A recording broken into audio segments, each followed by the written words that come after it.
கடந்த 10 வருஷத்துக்கு முன்னாடி பிரான்ஸ் தலைநகரான பாரிஸ்ல ஒரு ஃபுட்பால் ஸ்டேடியத்தை பார்த்தீங்கன்னா 3 ஜிகாதிஸ்ட் டெரரிஸ்ட் உள்ள போறானுங்க. எல்லாமே ஃபிதைன் அட்டாக்கர்ஸ்.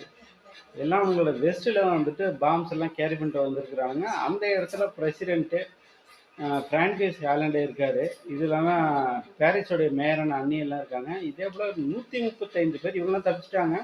135 அப்பாவே பொதுமக்கள்லாம் பார்த்தீங்கன்னா அடுத்தடுத்த நாட்கள்ல நடந்த குண்டு வெடிப்புல இறந்து போயிட்டாங்க. பெரும்பாலான தீவிரவாதிகள் எல்லாருமே முஸ்லீம் தான். 99%.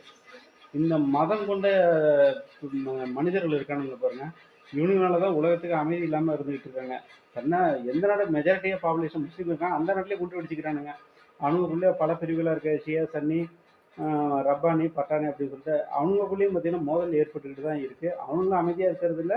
மற்ற மதத்தினரும் அமைதியா இருக்கிறது இவங்களுக்கு என்னதான் தேவைன்னு இல்லை. இவனுங்க முஸ்லீமா அந்த நாடு கேப்சர் பண்ணா